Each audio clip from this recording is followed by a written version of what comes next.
Las batallas libradas en Stalingrado, Kursk y las orillas del Dnieper arrastraron a miles de jóvenes hacia un entorno donde el barro, la metralla y la muerte se convirtieron en rutina. Muchos de ellos desaparecieron sin dejar testimonio, mientras otros regresaron incapaces de explicar con palabras lo que habían visto. Entre los pocos que lo hicieron con detalle, sin ocultar lo que dolía, estuvo un soldado de la 66ª División de Fusileros de la Guardia, que combatió cuerpo a tierra como infante y artillero de mortero, cruzando paso a paso los escenarios más sangrientos del conflicto. Su voz, lejos de las consignas, reconstruye desde dentro los momentos que otros prefirieron olvidar. ¿Qué tipo de cicatriz deja una experiencia que casi nadie logra contar entera?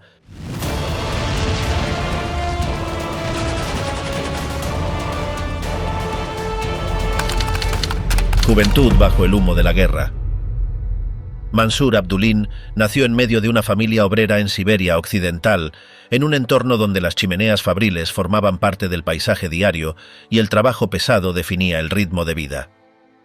Su infancia transcurrió en el seno de una comunidad sencilla, donde los días estaban marcados por el horario de las minas y el sonido del metal golpeando el suelo. Allí, desde pequeño, aprendió a convivir con la escasez, la disciplina familiar y un ambiente donde el compromiso colectivo era más fuerte que cualquier deseo personal. Su padre, como muchos otros, trabajaba en condiciones duras que parecían normales para todos, y su madre lo crió entre tareas domésticas y una educación patriótica casi automática, donde cada gesto cotidiano estaba envuelto en el sentido del deber. A medida que fue creciendo, la escuela se convirtió en mucho más que un lugar de estudio. No solo se enseñaban matemáticas, historia o geografía, sino que el salón de clases también servía como una extensión de la ideología estatal.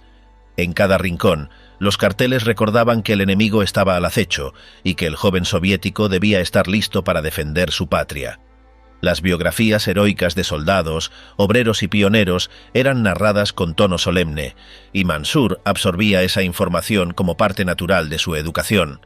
Los discursos de Stalin se transmitían por altavoces que colgaban en las aulas y los ejercicios de defensa civil se practicaban como si fueran asignaturas más. Así, sin apenas notarlo, fue formando una idea muy concreta del deber, la lealtad y el sacrificio. Durante su adolescencia, mientras algunos niños aún soñaban con juegos o aventuras, él ya había empezado a trabajar en las minas locales. Allí, entre el polvo y el ruido constante, entendió que la dureza de la vida no se aprendía en libros, sino en el contacto directo con la tierra. Al volver a casa, cubierto de hollín, veía a su madre mirar al horizonte con resignación y a sus vecinos comentar las noticias de la radio con creciente preocupación. La guerra aún no había alcanzado su zona, pero se sentía en el ambiente, en las miradas, en la manera en que la gente compraba provisiones o hablaba en voz baja de lo que ocurría en la frontera. En ese entorno, el alistamiento no era solo una opción, era una especie de mandato moral. Casi todos los hombres jóvenes del pueblo se presentaban voluntarios sin dudarlo. Las chicas les entregaban flores o pañuelos bordados cuando partían, y los vecinos los despedían como si ya fueran héroes. Mansur, que apenas había cruzado la mayoría de edad, empezó a sentir una presión creciente. No solo por las expectativas del entorno, sino también por una voz interna que le decía que no podía quedarse atrás. En uno de sus testimonios, lo resumió con claridad: «Yo quería ir al frente porque todos los hombres de verdad iban al frente». La decisión de incorporarse al ejército fue recibida por su familia con una mezcla de orgullo, resignación y temor. Su madre no dijo nada, pero su silencio pesaba más que cualquier palabra. Su padre, por el contrario, simplemente asintió con la cabeza, como si supiera desde hacía tiempo que ese día iba a llegar. Para entonces, Mansur ya había asumido que dejar su casa era parte del camino que se esperaba de alguien como él. Y así, con una maleta pequeña, algunos documentos y la firme convicción de que debía hacer lo correcto, partió rumbo al centro de reclutamiento. A lo largo del trayecto en tren hacia su destino militar, observó a otros jóvenes como él, todos con expresiones tensas y nerviosas. Algunos cantaban canciones patrióticas para darse ánimo, mientras otros guardaban silencio mirando por la ventana. Mansur no dijo mucho, pero recordaba cada imagen que pasaba frente a sus ojos. Los campos interminables, los pueblos semivacíos, las estaciones donde madres lloraban sin querer soltar a sus hijos. En ese trayecto entendió que el país entero estaba cambiando, que la guerra no era solo un conflicto lejano, sino una realidad que tocaba cada rincón, cada familia, cada historia personal. Cuando finalmente llegó al centro de entrenamiento, su vida dio un giro completo. Las instrucciones eran tajantes y no había espacio para dudas. La comida era escasa, el frío se colaba por las paredes y el sueño apenas duraba unas pocas horas. Todo giraba en torno a prepararlos para el frente, y cada error se castigaba con gritos, marchas extras o castigos físicos. Sin embargo, lejos de desmoralizarse, Mansur adoptó esa rutina como parte del proceso. Allí conoció a compañeros de distintos puntos del país, hombres que hablaban con acentos diferentes pero compartían la misma incertidumbre. Se formaron amistades rápidas, nacidas de la necesidad, y una sensación de camaradería que se fortalecía con cada jornada. En paralelo, los instructores insistían constantemente en la idea de que la patria era más importante que la vida misma. Se repetía en los entrenamientos, en las charlas nocturnas, en los carteles que decoraban los pasillos. A los nuevos soldados se les inculcaba que no debían temer a la muerte si ésta era útil para la victoria del socialismo. Y Mansur, aunque no lo dijera en voz alta, comenzó a creerlo. No porque fuera ingenuo, sino porque en ese contexto, negarse era visto como una traición. De civil a soldado rojo. Desde el momento en que recibió la notificación, ya no hubo vuelta atrás. Aquel papel doblado que le entregaron en mano marcó el inicio de una nueva etapa, aunque en su interior seguía sintiéndose más un muchacho de provincia que un combatiente en formación. Caminó hasta la estación con la ropa de diario, un abrigo viejo y una bolsa con lo poco que podía llevar. El andén estaba repleto de jóvenes como él, muchos con la misma mezcla de orgullo y desconcierto. Nadie sabía qué esperar exactamente, pero todos tenían claro que su obligación era obedecer. Al llegar al destino, los formaron en fila y les asignaron un número. Las formalidades fueron rápidas. En cuestión de horas, ya llevaba un uniforme áspero y botas que no eran de su talla. Las instrucciones eran secas y repetitivas, con gritos constantes que no dejaban espacio a las dudas. En su cara, como en la de muchos otros, se mezclaban el cansancio, la ansiedad y esa chispa interna que aún no se apagaba del todo. El primer contacto con la vida castrense fue un golpe frontal. Las instalaciones eran básicas, los colchones finos, y el frío entraba sin pedir permiso por las rendijas de madera. Los horarios eran estrictos, formaciones al amanecer, ejercicios físicos interminables y luego las clases teóricas donde les hablaban de táctica, disciplina, moral comunista y jerarquía.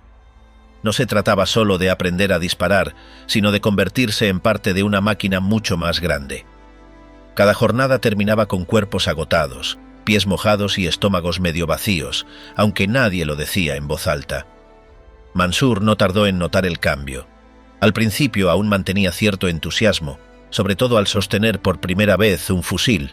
Aquello le dio una sensación de importancia, como si finalmente se hubiera ganado su sitio entre los hombres, pero esa emoción fue apagándose rápidamente. El uso del arma implicaba cargar con su peso todo el día, limpiar cada rincón metálico bajo inspecciones rigurosas y aprender a desmontarla en segundos. A medida que las semanas avanzaban, su cuerpo se volvió más resistente, pero su mente empezó a entender que la guerra no tenía nada que ver con los carteles de propaganda ni con los discursos patrióticos de la radio. El entrenamiento incluía simulacros de combate, desplazamientos en la nieve con carga completa y sesiones donde debían lanzarse al suelo una y otra vez hasta que la piel de los codos se agrietara. Aprendieron a usar granadas, cavar trincheras y seguir órdenes sin cuestionarlas. El menor error podía costar una sanción, una humillación o, en el peor de los casos, una lesión que lo sacaría del proceso. Muchos se quejaban en silencio por las noches, cuando las luces se apagaban y los pensamientos eran más ruidosos que los ronquidos. Lo que parecía heroísmo se convirtió en fatiga, frío y órdenes, diría más tarde. En su batallón había hombres de distintas regiones, con acentos, costumbres y formas de entender la vida que a veces chocaban entre sí. Algunos eran campesinos que nunca habían salido de su pueblo, otros, estudiantes que dejaron la universidad para responder al llamado del deber. Las amistades se forjaban rápido, casi por necesidad. En poco tiempo compartían historias personales, pedazos de pan escondidos en los bolsillos y consejos para calmar el hambre con agua caliente y migas de galleta. Mientras tanto, los instructores no dejaban de repetir que pronto serían enviados al frente. Cada mención de esa palabra provocaba un silencio denso. Al principio, la idea de luchar contra el invasor alemán despertaba rabia y deseo de revancha, pero cuando comenzaron a llegar cartas con noticias de bajas en otros destacamentos, la atmósfera cambió. Algunos intentaban escribir a casa, pero no sabían qué decir. Otros preferían callar y centrarse en sobrevivir día a día. La noche anterior al traslado al frente, la tensión era tan palpable que algunos no lograron dormir. Las linternas encendidas en silencio, las manos temblorosas preparando las mochilas, y ese último momento de quietud antes del verdadero caos. Mansur se sentó en su catre, con el fusil a un lado y el abrigo sobre las piernas, y pensó en todo lo que dejaba atrás, sin saber que lo esperaba al otro lado de la línea del tren. Rumbo al infierno, el frente del Volga. Con apenas 20 años y el uniforme todavía sin estrenar, Mansur se colocó la mochila al hombro y subió al vagón que lo llevaría al corazón de la guerra. No dijo adiós en voz alta, simplemente entró sin mirar atrás. El trayecto comenzaba entre vítores patrióticos y promesas de gloria, pero en los vagones de madera solo reinaban el silencio, el olor a tierra mojada y la respiración tensa de los nuevos reclutas. Iban juntos, pero cada uno viajaba con sus propios miedos, apretando los dientes, comiéndose las dudas. El tren avanzaba lento, cruzando estaciones oxidadas, aldeas quemadas y campos vacíos, mientras en el interior se mezclaban los cantos oficiales con las historias que corrían de boca en boca. Había soldados que decían haber oído que el frente estaba perdido, que los alemanes no dejaban prisioneros, que los heridos se pudrían vivos en los campos de batalla. Nadie lo sabía con certeza, pero cada anécdota encendía una chispa más de angustia. Por las rendijas de las paredes se colaba el frío seco de septiembre, y a cada kilómetro más al sur el ambiente se volvía más denso, más callado, más grave. En uno de los descansos forzosos bajaron en una estación medio destruida, con las vías llenas de vagones volcados y esqueletos calcinados de maquinaria militar. Mansur no lo decía en voz alta, pero sentía que el mundo que conocía se estaba acabando. Yo no había visto un cadáver hasta ese momento, diría muchos años después. En el andén yacían cuerpos cubiertos con lonas, con botas sin pies asomando y vendas teñidas de sangre seca. Un grupo de médicos militares pasaba de largo, acostumbrados ya a esa visión. Nadie les prestaba atención. Él sí miró, y al mirar, algo cambió para siempre. El convoy siguió avanzando entre detonaciones lejanas y columnas de humo que se alzaban en el horizonte, como si el cielo se estuviera quemando por dentro. A su paso, los pueblos tenían ventanas rotas, huellas de tanques en el barro y mujeres solas cargando a niños descalzos. Muchos de los nuevos soldados se tapaban los ojos para no ver por las endijas de la madera, otros apretaban los puños en silencio. Mansur lo miraba todo, cada detalle, cada señal de que el destino que le esperaba no era un desfile, ni una oportunidad de heroísmo, sino una condena sin aviso. Al llegar a una zona de descenso, el vagón se detuvo abruptamente. La orden fue bajar con rapidez, revisar el terreno y esperar indicaciones. Había amontonados cientos de soldados, todos con rostros cansados, mal alimentados, cubiertos de tierra, sin cascos, sin chaquetas. Venían del frente. Los nuevos los miraban como fantasmas, y Mansur no fue la excepción. Uno de ellos se acercó, arrastrando una pierna mal vendada, y le dijo: «Suerte, muchacho. A partir de aquí no hay vuelta atrás». Esa frase le quedó grabada. El campamento improvisado donde pasarían la noche estaba repleto de gritos, humo de cigarrillos y órdenes mal gritadas. El polvo de las botas se mezclaba con el olor a pólvora que ya no se iba. Mansur no lograba dormir. Cerca de las fogatas se escuchaban fragmentos de oraciones, relatos entre susurros de cómo habían caído las unidades anteriores, de cómo algunos habían muerto por error bajo fuego propio, de cómo nadie sabía si al día siguiente seguirían allí. Alguien dijo que en Stalingrado estaban reclutando a todo lo que respirara. Era el principio del fin, y ellos llegaban como relevo. Aunque nadie lo dijera, todos sabían que los estaban enviando a un matadero. En la mañana siguiente, cuando los camiones llegaron para llevarlos más cerca de la línea de fuego, el silencio era absoluto. Los motores rugían, el polvo lo cubría todo, y los oficiales pasaban listas sin mirar a los ojos.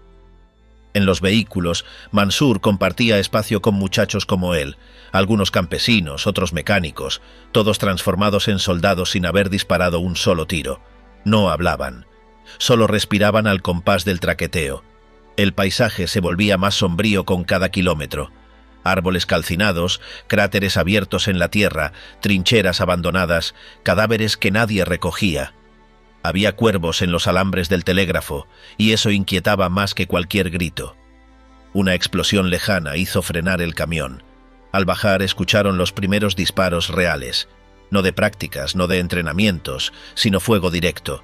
No se veían los enemigos, pero se sentía su presencia como una sombra densa que envolvía el bosque. Algunos nuevos reclutas vomitaron por los nervios. Mansur no.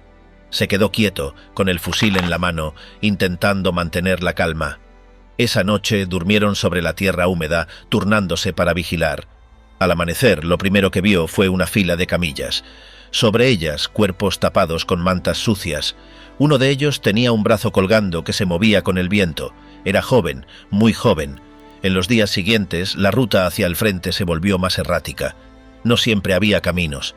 Avanzaban por senderos entre colinas y zonas pantanosas, cruzaban ríos sin puentes, se perdían entre bosques sin señalización.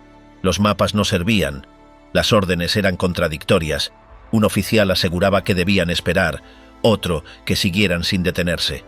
En medio de ese caos, algunos compañeros empezaron a hablar en voz baja de desertar. Mansur los escuchaba sin intervenir, pero dentro de él ya sabía que no huiría. Aunque no entendiera por qué, tenía claro que lo que venía tenía que vivirlo. Finalmente, llegaron a una zona elevada desde donde se veía el Volga a lo lejos. En la otra orilla se distinguían columnas de humo y las ruinas de lo que alguna vez fue una ciudad. «Eso es Stalingrado», dijo un sargento, señalando con el mentón. Nadie respondió. Se quedaron mirándolo como si no pudieran creer que ese era su destino. El bautismo de fuego en Stalingrado.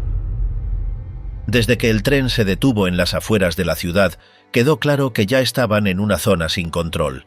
No había estación ni señal de bienvenida, solo un terreno irregular cubierto de nieve pisoteada, restos de madera y vagones vacíos alineados como si los hubieran abandonado a la fuerza.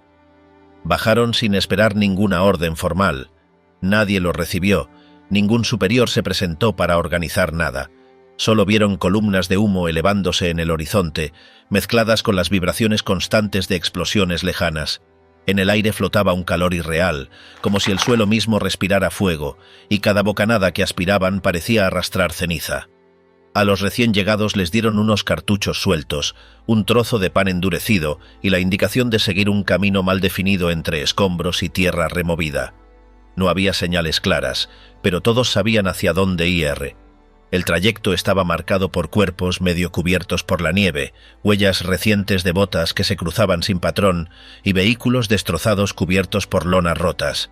El silencio de quienes regresaban desde el frente era aún más perturbador que el estruendo de las bombas.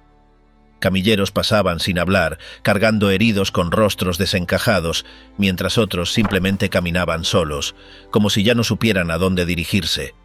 Uno de los muchachos del grupo preguntó si eso ya era la ciudad, porque no veía edificios, ni calles, ni nada reconocible. Le respondieron que estaban dentro desde hacía rato, que esa era Stalingrado, aunque no lo pareciera. Todo había sido arrasado. Los restos de lo que una vez fueron viviendas o almacenes ahora formaban pasillos irregulares, espacios abiertos sin lógica. Nada se mantenía en pie más allá de algunos marcos de puertas o paredes agrietadas. El sargento que los guiaba les gritó que se agacharan y aceleraran. En ese momento, una explosión cercana levantó una nube de polvo que los cegó. Varios cayeron al suelo. Nadie entendió de dónde vino el impacto. Solo supieron que debían moverse. El protagonista se arrastró hasta un muro caído y quedó allí, con la cara contra el suelo helado. Fue entonces cuando sintió por primera vez que el miedo no era algo que se pasaba, era otra cosa. Algo que se instalaba en el cuerpo y no se iba más. Desde ese punto, cada paso requería un esfuerzo nuevo. El cansancio físico no era lo peor, era el peso de lo que podía pasar en cualquier segundo. Tras reorganizar al grupo bajo lo que quedaba de una estructura metálica, les asignaron una tarea urgente: avanzar hacia una posición elevada desde la cual se controlaba el acceso a un cruce clave. No hubo tiempo para instrucciones detalladas. Solo les indicaron que siguieran en fila, en silencio, y evitaran cualquier movimiento innecesario. Durante el trayecto cruzaron lo que alguna vez fueron calles. Ahora eran corredores entre ruinas, con vigas partidas, muros resquebrajados y techos caídos. Entre esos restos sabían que podía haber enemigos ocultos, y lo sabía. Un disparo aislado cortó la marcha. Uno de los suyos cayó hacia adelante sin emitir un sonido. Otro recibió una esquirla que le desgarró el brazo. Al llegar al punto marcado, los integraron a una unidad que resistía dentro de una fábrica parcialmente en pie. No hubo presentación. Un suboficial les extendió fusiles usados, una caja de munición y cascos manchados de tierra seca. Todo olía a humedad, aceite viejo y sangre rancia.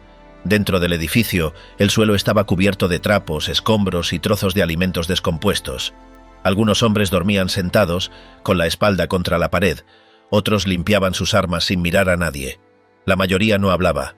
Afuera, el día seguía gris, pero dentro todo era más oscuro, no solo por la falta de luz, sino por el silencio denso que lo llenaba todo. Poco después, un silbido agudo recorrió el lugar. Era la señal. Todos se pusieron en pie sin decir nada. Se posicionaron detrás de columnas, ventanas tapiadas y esquinas rotas. El enemigo apareció por el pasillo largo que daba al exterior. Primero fueron sombras moviéndose rápido, luego estallaron los disparos. El protagonista sintió que apretaba el gatillo sin pensar, que disparaba por reflejo. El retroceso del arma le dolía en el hombro, pero no dejaba de jalar. A su lado, un compañero cayó de rodillas. Tenía la mirada fija y la boca entreabierta, como si intentara decir algo que no alcanzó a salir. La batalla duró más de una hora. Nadie supo cuánto exactamente, solo que cuando se ordenó la retirada parcial ya no estaban todos. Aprovecharon el repliegue para mover a los heridos hacia una sala trasera, protegida por una caldera oxidada. El lugar era más seguro, pero no ofrecía alivio. El humo seguía entrando por los huecos de las paredes. El polvo se pegaba a la piel como una capa nueva. Mientras arrastraban a los caídos, uno de los compañeros del protagonista, con quien había compartido entrenamientos en Siberia, fue alcanzado en el abdomen mientras intentaba ayudar a otro más grave. El oficial gritó que lo dejaran atrás. No había cómo evacuarlo. Solo pudieron cubrirle la herida con un trapo y seguir avanzando. Lo vieron levantar la mano, pero nadie se detuvo. Al final del día, al volver a la fábrica, nada era como antes. Los que quedaban estaban cubiertos de barro seco, con los uniformes rasgados, los ojos hundidos y las manos rígidas. Nadie hablaba de lo que acababa de pasar. Se sentaban en cualquier rincón, se repartían latas abiertas a medias, intentaban fumar colillas recuperadas del suelo. Uno orinaba detrás de una plancha de metal. Otro miraba al techo sin parpadear. Todo parecía congelado, menos el humo, que seguía subiendo como si no tuviera fin.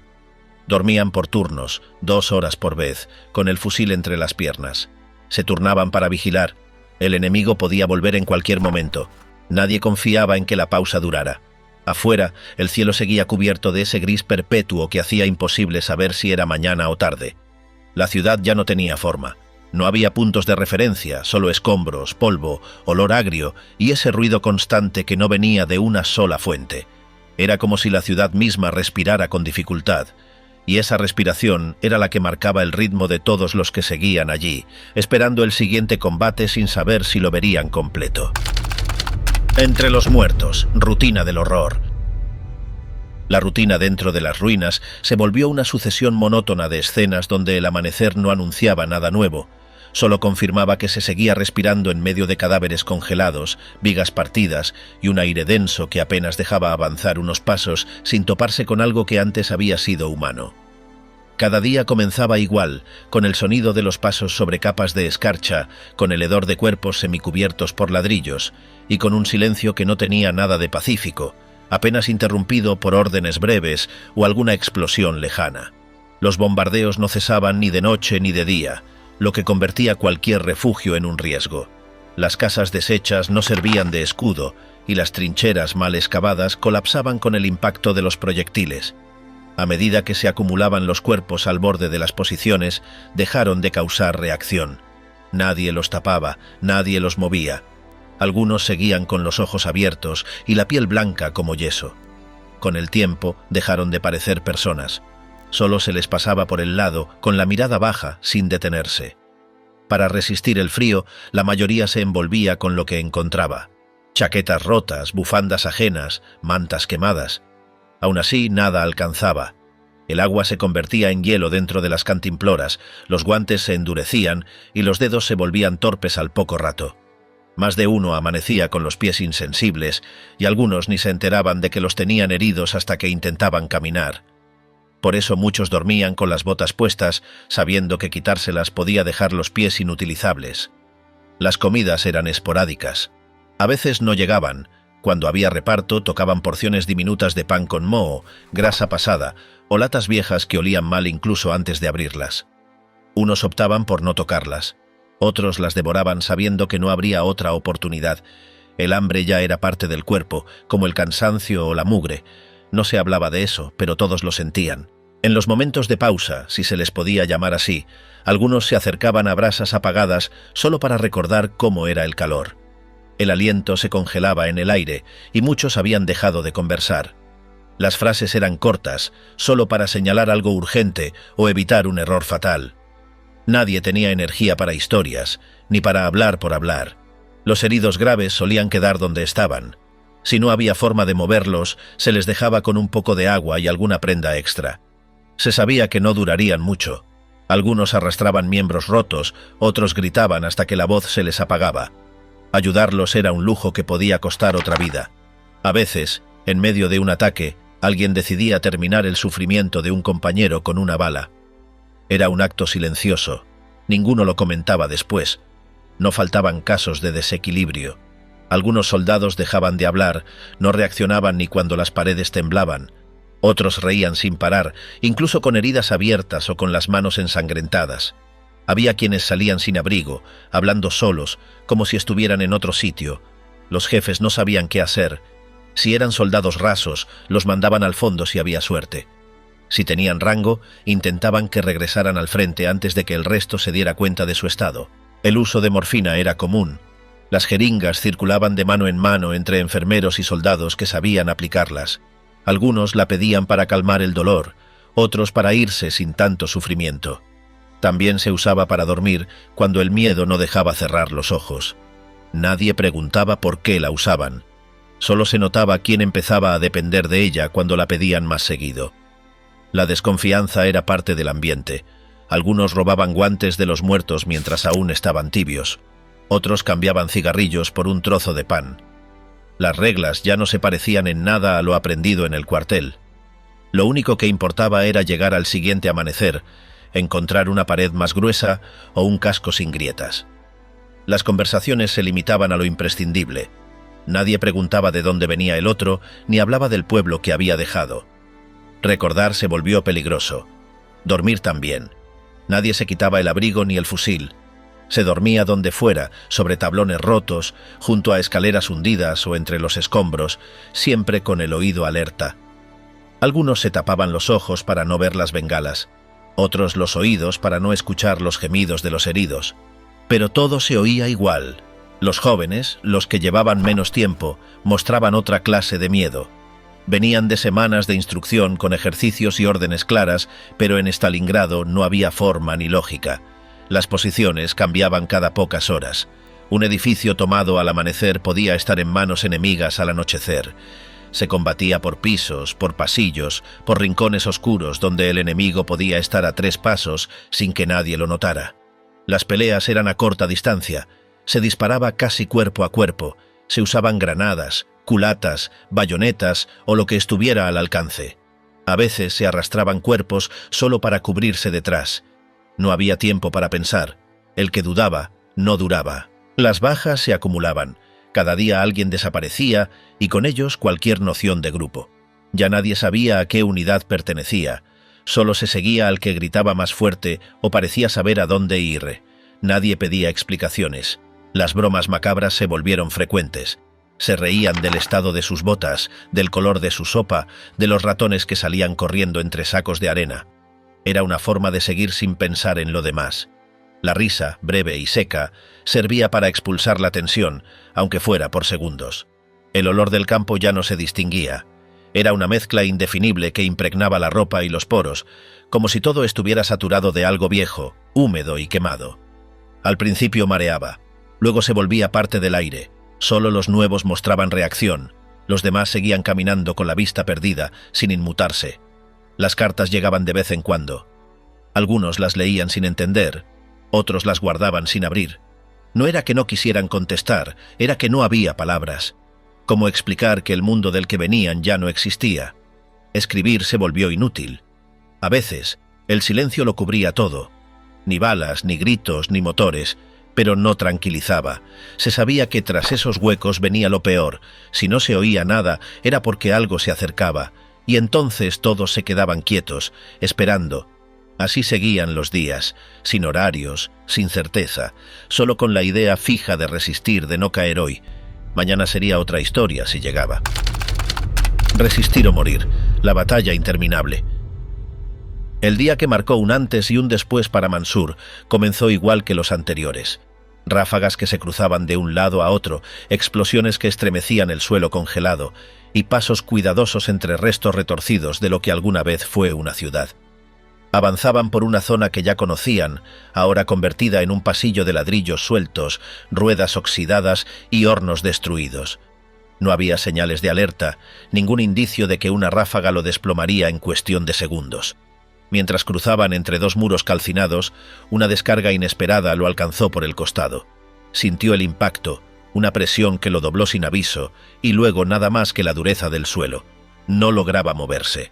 Apenas si podía distinguir los gritos de sus compañeros devolviendo fuego, sin notar que él ya no estaba de pie. Vio figuras cruzar frente a él, y con un esfuerzo instintivo alzó el brazo. Uno de los suyos lo vio, se arrojó junto a él, pero no dijo nada. El tiroteo seguía. Cuando la intensidad del combate cedió, lo retiraron como a otros heridos, tomándolo entre dos y arrastrándolo por un camino lateral. No hubo camilla, solo una lona sucia que servía de arrastre. El uniforme estaba empapado, la tela desgarrada y mezclada con barro y partículas negras. Al llegar a un punto seguro, le rasgaron el abrigo y le aplicaron un vendaje apresurado.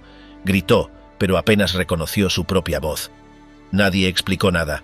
Lo subieron a un vehículo con sacudidas violentas en cada bache. En algún momento perdió la noción de dónde estaba.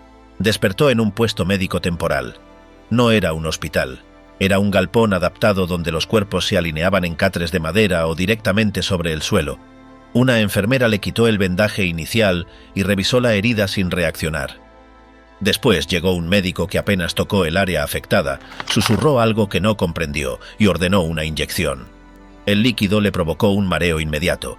No supo si era morfina, solo que el dolor bajó de golpe. El resto del lugar parecía girar lentamente y su cabeza se hundía en una neblina pesada. Pasaron 2 noches en ese espacio.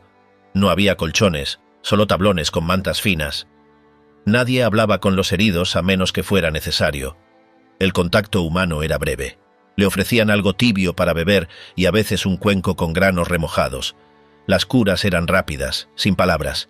En una de ellas, la enfermera presionó tan fuerte que la sangre volvió a salir, pero no se disculpó. Solo colocó otro apósito, lo sujetó con tiras de tela y siguió al siguiente. En el tercer día lo cargaron en un camión cerrado. Varios soldados vendados iban con él, algunos sin poder hablar. Nadie preguntaba cómo se sentía el otro. El camino era un traqueteo constante. En la parada siguiente, los pasaron a un tren sanitario. El vagón estaba adaptado con literas angostas, al menos había algo de calor. 2 enfermeras se encargaban de todos, aplicaban inyecciones y anotaban datos. Una de ellas le habló. Le preguntó si le dolía, él asintió con la cabeza. Le colocó una dosis y le dijo que los llevaban al Hospital del Norte. No prometió nada más. Durante el trayecto, algunos murieron. Nadie reaccionó. Solo movían los cuerpos hacia un rincón. Las ventanas mostraban ruinas nevadas y pueblos vacíos. La atmósfera era pesada, no solo por el encierro, sino por la certeza de que no todos llegarían. El tren avanzaba con lentitud, deteniéndose en medio de la nada. A veces se oía el llanto de algún herido, pero la mayoría estaba en silencio. Cuando llegaron, los bajaron uno por uno. Mansur fue llevado a una sala común, donde hombres con lesiones similares yacían en filas ordenadas. El médico que lo revisó tocó la zona herida, indicó un tratamiento simple y pidió análisis. No hubo tecnología ni diagnósticos detallados. El método era básico: limpiar, vendar y aguantar. Cerca de él había soldados con cuerpos mutilados, con infecciones evidentes y con crisis nerviosas.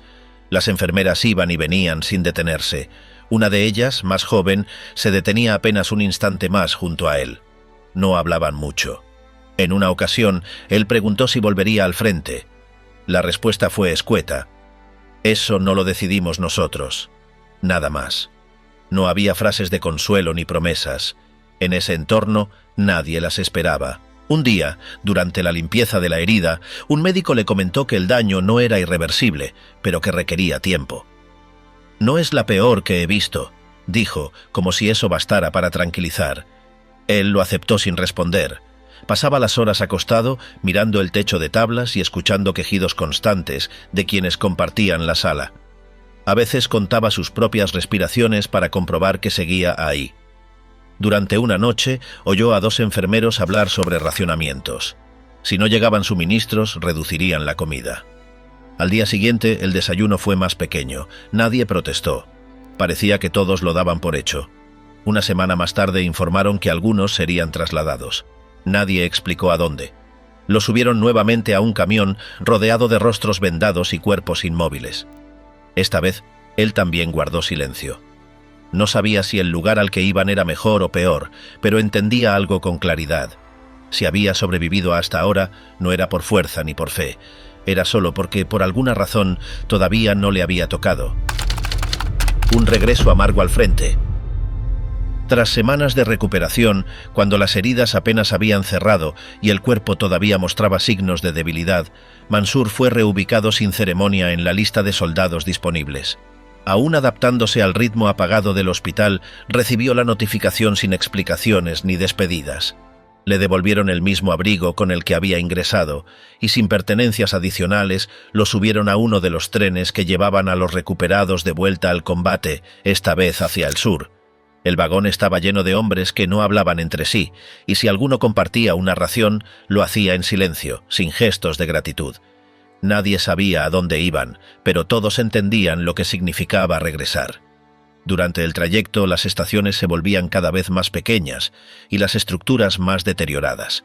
Las ventanas del tren mostraban campos estériles y casas a medio derruir. Nadie preguntaba nada, como si los nombres de los lugares ya no importaran. Al llegar al punto de descenso, los hicieron avanzar durante varias horas por caminos irregulares donde la nieve se mezclaba con lodo seco.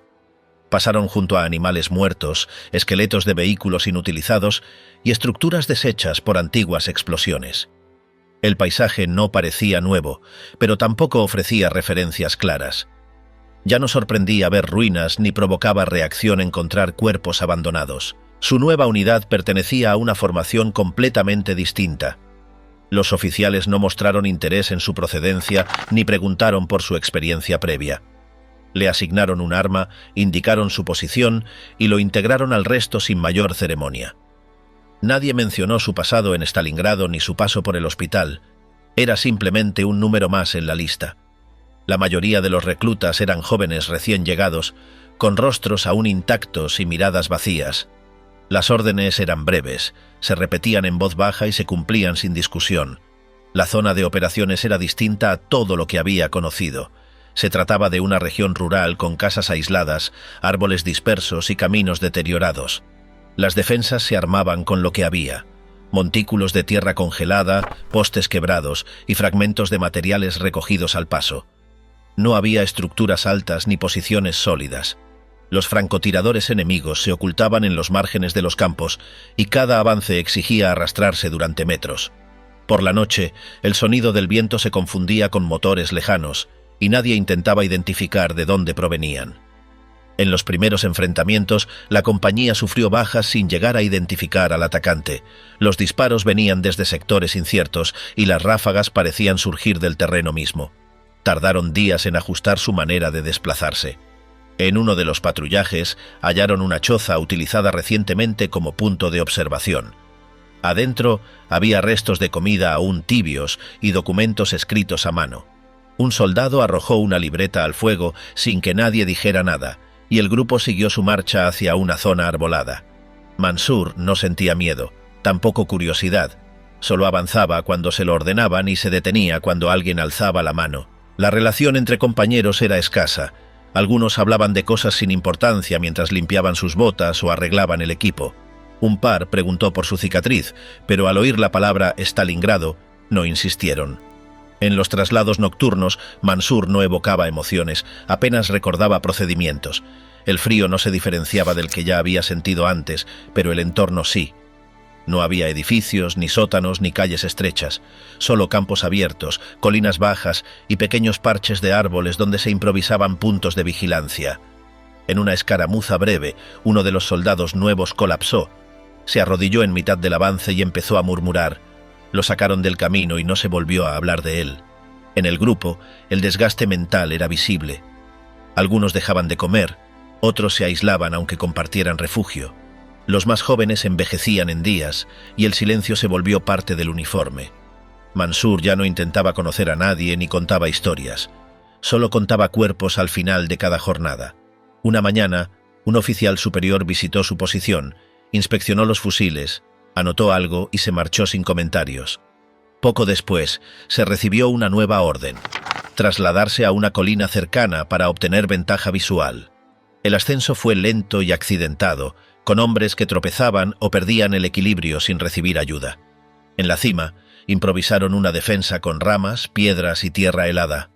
Mansur fue asignado a una vigilancia con otro soldado que no decía palabra, pero sabía distinguir movimientos entre la maleza. Días después, la artillería enemiga empezó a atacar con fuego intermitente. No hubo muchas bajas, pero la presión obligó a la compañía a cambiar de ubicación. La nueva posición estaba más expuesta, pero permitía comunicarse mejor con unidades cercanas.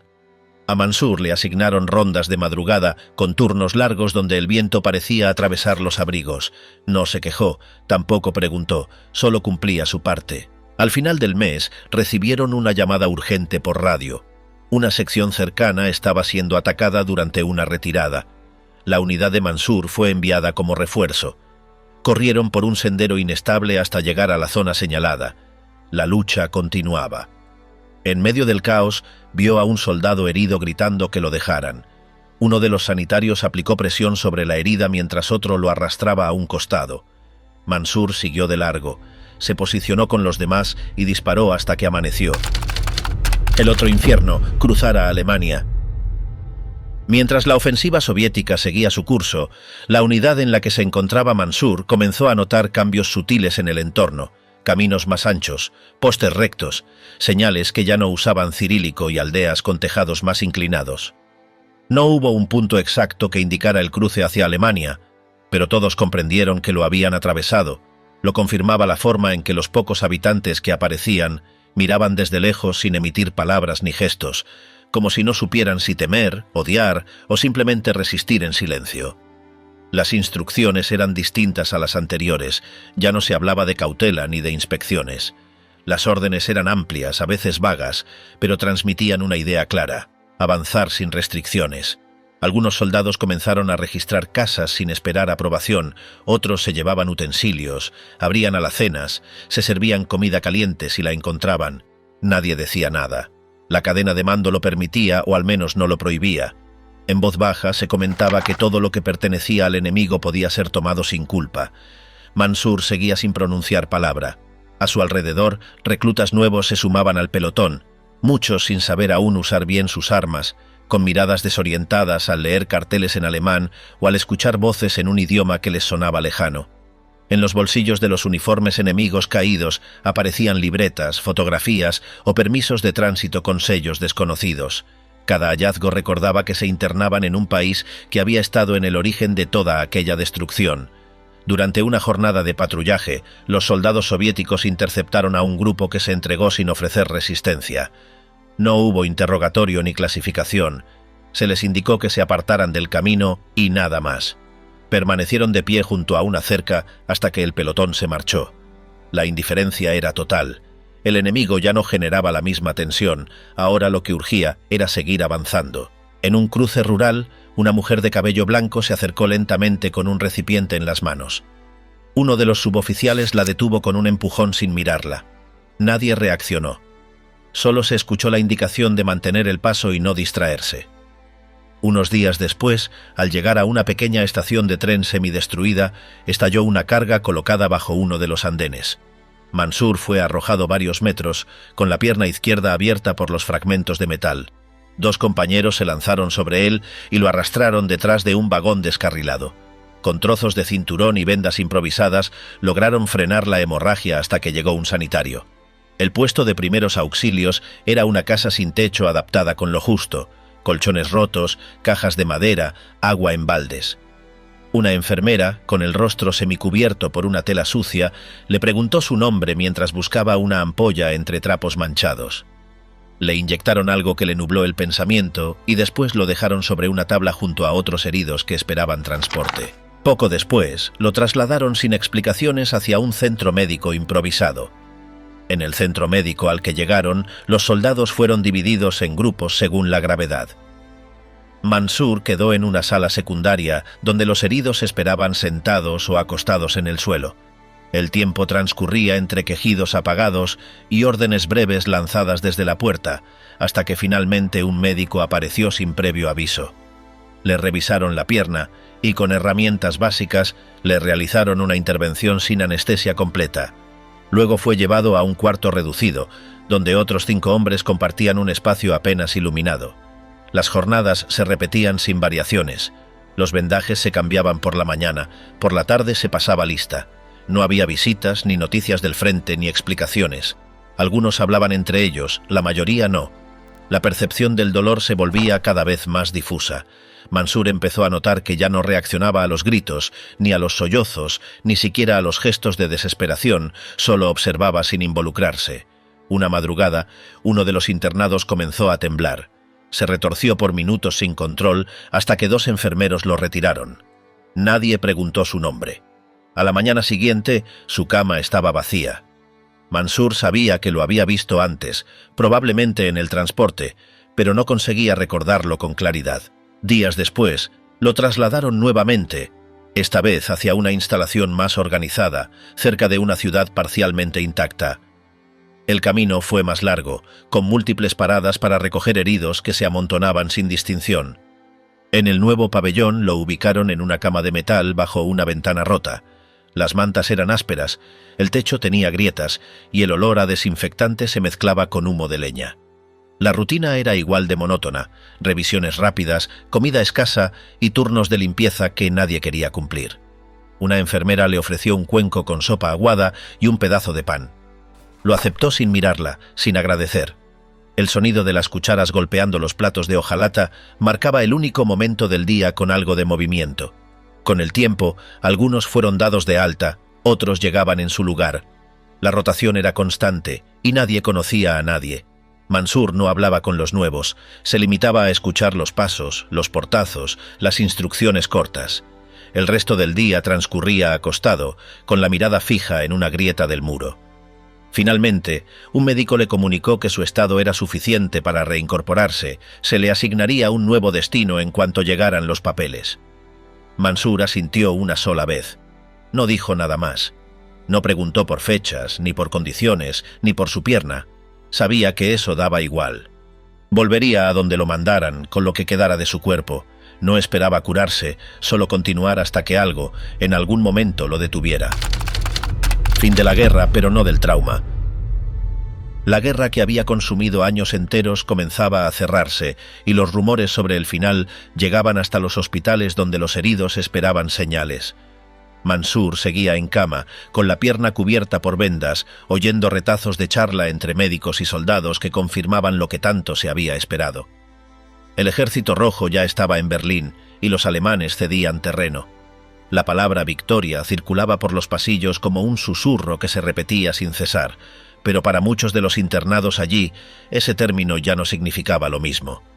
Cuando se anunció oficialmente el triunfo, el hospital estalló en movimiento. Algunos soldados que podían moverse improvisaron una celebración en el patio, agitando trapos rojos y cantando entre risas apagadas. Los altavoces emitían discursos y canciones sobre honor y futuro. Desde su cama, Mansur lo oía todo sin mover un solo músculo. Sabía que en Moscú las calles estarían llenas de flores y vítores, pero él se sentía ajeno a todo eso, sabiendo que ya no era aquel joven que se había alistado creyendo en el regreso glorioso. Los médicos recorrían las salas sin entusiasmo, apenas informando que los suministros volverían a llegar con mayor frecuencia. A Mansur le tocó una sopa más espesa y algo de pan recién horneado, pero al probarlo no sintió nada. En su entorno, algunos brindaban con botellas mal cerradas, otros permanecían en silencio, atrapados en pensamientos más difíciles de digerir. Un soldado cercano, de rostro pálido, murmuró que sus hermanos no habían sobrevivido.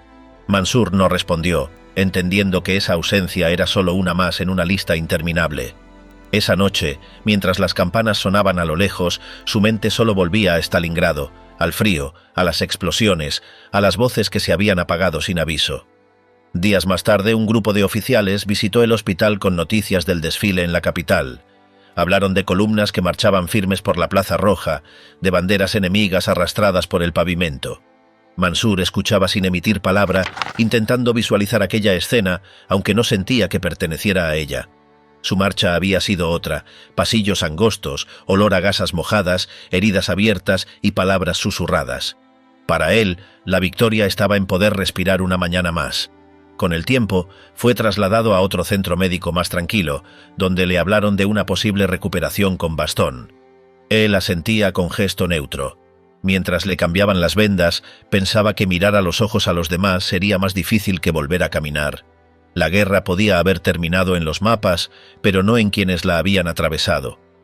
Cuando le dieron el alta, recibió un documento que confirmaba su servicio y una medalla que guardó sin ceremonia. El viaje de regreso lo hizo en un tren lleno de hombres con secuelas visibles. El paisaje rural desfilaba ante ellos, con casas parchadas y caminos despejados, pero dentro del vagón reinaba otro tiempo. Nadie hablaba. La guerra seguía allí, entre vendajes, miradas perdidas y silencios densos. Al llegar a casa lo esperaba una atmósfera difícil de explicar. Algunos conocidos lo saludaban sin saber bien cómo, y su madre lo abrazó sin decir nada. Mansur sonrió apenas. Recorrió las calles que conocía desde niño, pero ya no sentía conexión. Todo parecía ajeno, como si fuera una escenografía lejana. Intentó reincorporarse a la vida civil. Primero en tareas sencillas, luego en un taller donde no lograba mantenerse firme demasiado tiempo. Escuchaba a los demás hablar de nuevos comienzos, pero sus pensamientos iban en otra dirección. Cuando alguien mencionaba la palabra paz, su mente respondía con imágenes de trincheras, salas médicas y noches sin fin. Dormía poco y mal, y muchas veces despertaba sobresaltado, creyendo seguir bajo ataque. A veces coincidía con antiguos compañeros en la ciudad. No hacían falta palabras para reconocerse. Bastaba la forma en que caminaban, la manera de evitar el bullicio o el modo de quedarse quietos al escuchar un sonido seco. Algunos compartían historias dolorosas, otros preferían callar. Mansur los escuchaba con atención, aunque solo decía lo justo y en ocasiones soltaba: «Volví, pero no soy el mismo». En un acto oficial organizado por el gobierno local, lo invitaron a recibir otra medalla. La aceptó en silencio y la guardó junto a la anterior, en una caja sin etiquetas. Nunca colgó ninguna. No necesitaba símbolos, porque el recuerdo estaba en él a cada segundo. El tiempo pasaba, pero las imágenes persistían. Cada ruido fuerte le crispaba los nervios, evitaba las muchedumbres. Su madre, preocupada, intentaba animarlo con conversaciones sobre familia o estabilidad, pero Mansur apenas respondía. No encontraba palabras que explicaran el peso que seguía arrastrando. Algunos amigos de infancia habían desaparecido, otros regresaron con rostros tan distintos que apenas podían reconocerse. Mansur visitaba a familiares decaídos, ayudaba con lo que podía, dejaba flores en silencio. Entendía que las ciudades podían reconstruirse, pero no así las personas. Poco a poco empezó a escribir fragmentos. No buscaba contar su historia, solo registrar lo que aparecía en su mente durante las noches largas. Llenaba cuadernos con nombres, frases sueltas, escenas breves. No los mostraba a nadie. Era su forma de organizar lo que aún no comprendía. Los libros hablaban de victoria y resistencia. Las plazas se llenaban cada aniversario. En algunos de esos actos, Mansur observaba desde la distancia cómo los jóvenes marchaban, vestidos con trajes nuevos. No intervenía. Desde su rincón veía otra cosa, no desfiles, sino ausencias. No música, sino ecos, y aunque caminara entre otros, sabía que en su interior seguía atrapado en aquel invierno que no se terminaba nunca. La memoria que nunca descansa. Los años que siguieron al final de la guerra no trajeron descanso para Mansur. Aunque oficialmente el conflicto había concluido y el país celebraba la victoria, para él cada día se convirtió en una prolongación silenciosa de lo vivido en el frente. El hospital fue el primer escenario de esa nueva vida. Un lugar donde el tiempo transcurría entre curaciones lentas, revisiones médicas y la espera interminable de que las heridas sanaran lo suficiente como para volver a sostenerse en pie. Allí conoció a otros hombres que, como él, habían quedado marcados de manera irreversible, algunos sin brazos, otros sin piernas, muchos con los ojos apagados a pesar de que el cuerpo aún respiraba. Esa convivencia le mostró que el regreso a la normalidad sería un camino imposible. Después de varias semanas en el hospital, lo declararon apto para dejar la institución. Lo subieron a un tren junto a otros soldados heridos, donde todos estaban con la mirada perdida. Para ganarse el sustento, aceptó un empleo en las minas, un trabajo tan peligroso y desgastante como el combate, aunque de un modo diferente. El descenso al subsuelo le recordaba ciertos pasajes de la guerra, con túneles estrechos, oscuridad espesa y la sensación de que la muerte podía aparecer en cualquier instante, ya fuera por un derrumbe, por el gas acumulado o por un accidente con la maquinaria.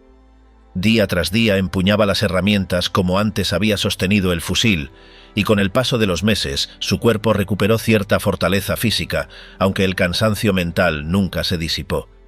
Muchos compañeros eran también excombatientes, hombres que hablaban poco, que se limitaban a trabajar y a regresar a sus hogares sin compartir demasiado. El Estado le otorgó una pensión militar, un reconocimiento que apenas alcanzaba para complementar el salario del trabajo en la mina.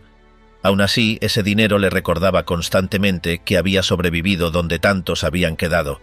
Cada vez que recibía la paga, sentía una punzada difícil de describir, como si aquel beneficio estuviera construido sobre la ausencia de otros.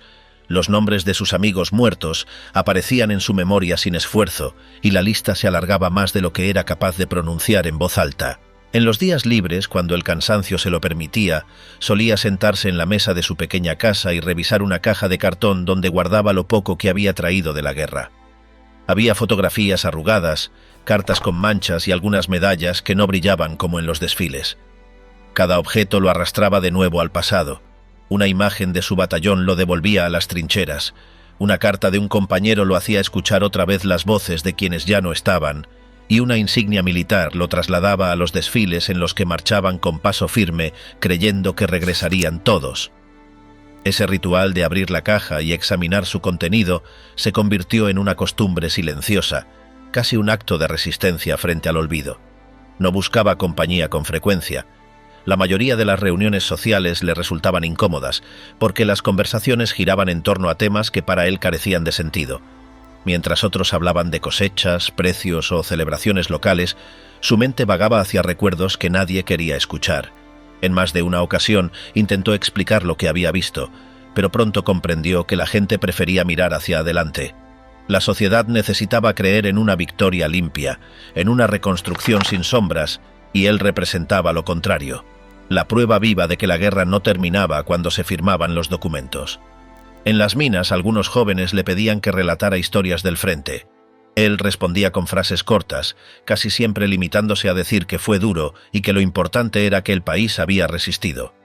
Evitaba entrar en detalles porque sabía que una narración fiel espantaría a cualquiera. Sin embargo, al llegar a su hogar, esas mismas escenas que callaba volvían con claridad insoportable, como si alguien las proyectara en su memoria sin detenerse.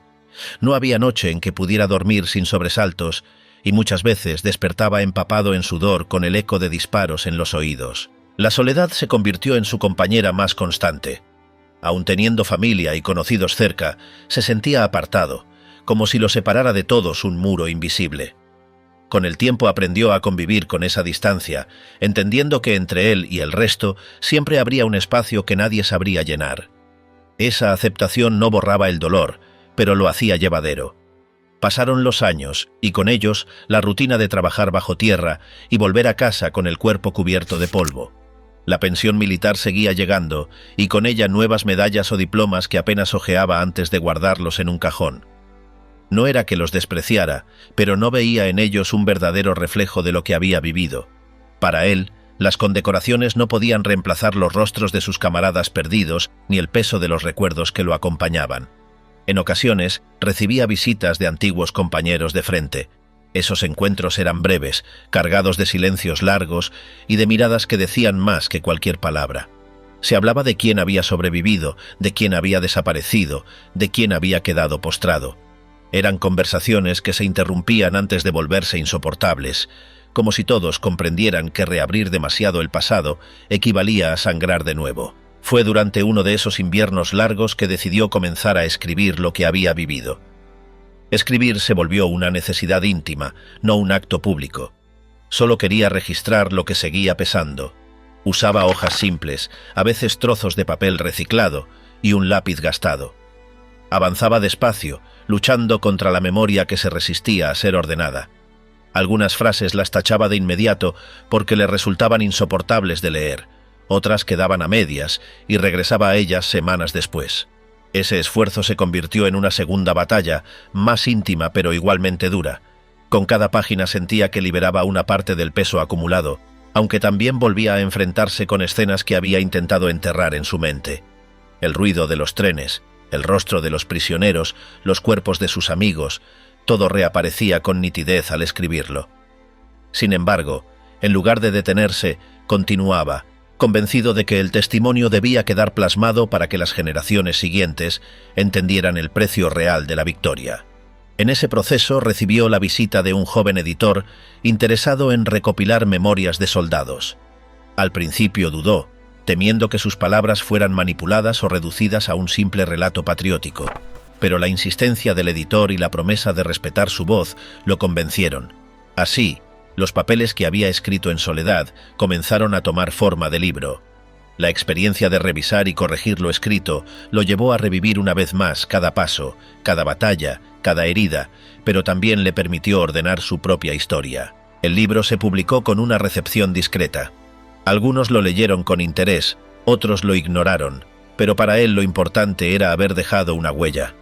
Sabía que la memoria se disipa con el tiempo y que los recuerdos se transforman en cifras o fechas en los manuales de historia. Su intención era distinta. Quería que las voces individuales, las de los soldados comunes, no desaparecieran en medio de los discursos oficiales. Aunque siempre se mantuvo algo distante, al compartir sus recuerdos con las nuevas generaciones, encontró una forma de reconciliarse con su propia experiencia.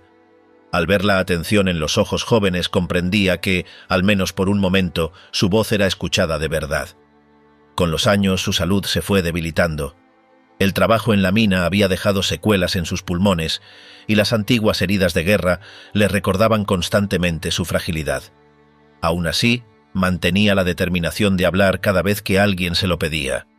En entrevistas breves o charlas con estudiantes repetía una idea sencilla: que la guerra no debía olvidarse, no para glorificarla, sino para entender el sufrimiento que había dejado en millones de vidas.